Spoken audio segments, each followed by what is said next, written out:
Court ఆదేశాలను SIT ఉల్లంఘించింది అంటూ Rajakesh Reddy liquor కేసులో కోర్టుకి చెప్పుకొచ్చారు. మద్యం అక్రమ కేసులో 11 కోట్ల నగదు జప్తు పేరిట వెళ్ళిన కట్టుకథ గుట్టురట్టు కాకుండా సిట్ అధికారులు ఏకంగా కోర్టు ఆదేశాలకు విరుద్ధంగా వ్యవహరించారు. అందుకోసం State Bank of India Machavaram branch అధికారులు బెదిరించి లొంగ తీసుకున్నారంటూ సీనియర్ న్యాయవాది పొన్నవోలు సుధాకర్ రెడ్డి న్యాయస్థానాన్ని నివేదించారు. సాయంత్రం 5 గంటల వరకే పనిచేయాల్సి ఎస్బీఐ బ్రాంచ్ అర్ధరాత్రి 12 నుంచి తెల్లవారుజామున 3 గంటల వరకు పనిచేయడమే అందుకు నిదర్శనం అన్నారు. న్యాయస్థానం ఆదేశాలంటే సిట్ ఎస్బీఐ అధికారులకు లెక్కనేటట్టుందని పేర్కొన్నారు.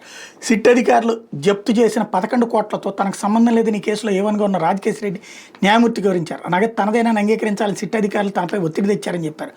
హైదరాబాద్లోని తన తల్లి భార్యకు ఫోన్ చేసి బెదిరించారని, తన కంపెనీలోని చిరుద్యోగిని కూడా వేధించారని న్యాయమూర్తికి చెప్పారు. సిట్ అధికారులు రాజకీయ కక్ష సాధింపులో భాగంగా అక్రమ కేసుతో వేధిస్తున్నారన్నారు.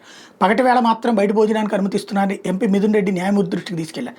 2 పూట్ల బయట భోజనం అనుమతించాలని కోరారు. అందుకు మరో పిటిషన్ దాఖలు చేయమని న్యాయమూర్తి సూచించారు.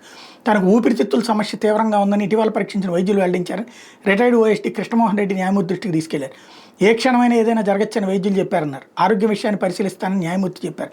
మద్యం అక్రమ కేసులో విజయవాడ జిల్లా జైల్లోని రాజకేశ్ రెడ్డి, దిలీప్, చాణక్య, శ్రీధర్ రెడ్డి, ధనుంజయ రెడ్డి, కృష్ణమోహన్ రెడ్డి, గోవిందప్ప, బాలాజీ, చెవిరెడ్డి, భాస్కర్ రెడ్డి, వెంకటేష్ నాయుడు, రాజమహేంద్రవరం జైల్లో ఉన్న మిథున్ రెడ్డి, గుంటూరు జైల్లో ఉన్న బాలాజీ కుమార్ యాదవ్, నవీన్ కృష్ణన్ రిమాండ్ బుధవారంతో ముగిసింది. దీంతో పోలీసులు వాళ్ళని ఏసీబీ కోర్టులో హాజరుపరిస్తే ఇరుపక్షాల వాదనలో ఏసీబీ కోర్టు న్యాయమూర్తి భాస్కర్రావు నిందితుల్ని ఈ నెల 28 వరకు రిమాండ్ పొడిగిస్తూ ఆర్డర్ ఇచ్చారు. నిందితుల తరపున పొన్నవోలు సుధాకర్ రెడ్డితో పాటు చంద్రగిరి విష్ణువర్ధన్, దుష్యంత్ రెడ్డి, నాగార్జున రెడ్డి, నగేష్ రెడ్డి, ఐనవోలు వెంకటేశ్వర్లు, గోలి నరసింహారావు వాదనలు వినిపించారు.